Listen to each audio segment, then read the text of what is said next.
Note in the following clip that Carlos, the Adventist, upholds Scripture, which Sam dismisses. Carlos, I don't know your point at, but Yeah, you believe Christ is a creature, right? a creature. Yeah, you mean I that believe Christ is the Son of God. that didn't answer the Hello? question. Let's not tempt this. Did the Father produce the Son, bring the Son into being? He came forth from the Father. He was begotten of the Father. Yeah, so does that mean he didn't exist prior to the begetting? That means that he is the Son to the Father. So did the Son, is he uncreated? He has no beginning, he's always existed? No, he has a beginning. He was born. So when he was born, he didn't exist prior to his birth? No. He has a beginning. He was Yes. born of the Father. He is the firstborn of all creation. Carlos is spot on. To expand, Jesus himself declared in John 8:42, "If God were your Father, you would love me, for I issued forth from God and have come. Ego gar ektu theu exilthon."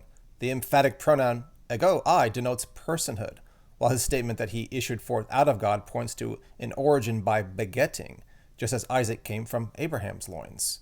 If Scripture intended us to see Jesus' relationship to God as that of a created being, it would employ the language of creation. Instead, it consistently uses the language of procreation, the only begotten of the Father.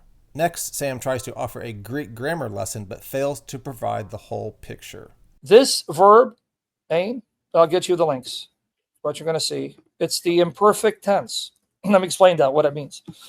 It means was already existing. The verb was, it's imperfect tense, meaning continuous past action, meaning when the beginning began, the word was already existing. True, the verb was, in John 1, in the beginning was the word, is a stative verb in the imperfect tense, expressing existence or state of being. In this context, it indicates that the Logos existed. The imperfect tense points to a past, finite period of time. Therefore, the beginning must be understood as a span of time in which the Logos existed. Crucially, the imperfect tense refers to a finite time and cannot by itself imply eternity past, and that absolutely undercuts what Sam is trying to prove here. The Son is before creation. Well, if he's before creation, he's not created. I never said he was created. I said he was begotten. So when you tell me he's begotten, you're telling me he's created because you're telling me he has a beginning. But you just said he's before creation. If he's before creation, how can he have a beginning? Why can't he have a beginning before? Why can't he be begotten before You understand? creation? If Why is that you have such a before conflict? creation, do you understand? Before creation means that you have uncreatedness.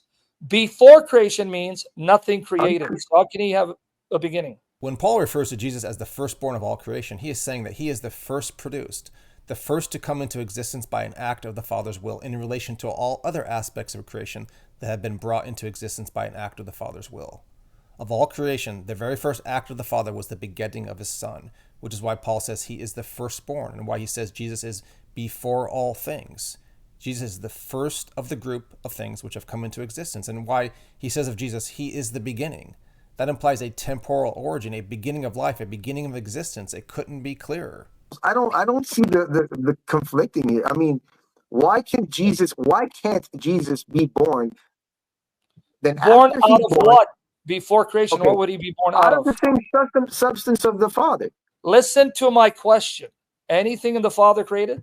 There's a difference between begotten and created. I mean, that's Anything pretty in the clear. Father that has a beginning? No. You just admit Christ has no beginning because he's in the Father. Wow. So he wasn't a non-existent thing that came into Okay, existence. I'll grant you that. I'll grant Okay, his so then you're consciousness. Jesus' consciousness had a beginning. How's that? Is that better? And Carlos is exactly right. John says in his prologue that life itself originated in the Son. Trinitarians alter the punctuation of John 1, verses 3 and 4, but understood properly, John explicitly references the origin of the one called Logos as a new life, which did not exist before. John's prologue does not merely indicate that Logos was with God and external to God in the beginning of creation week, but he originated as a new life from God at that time.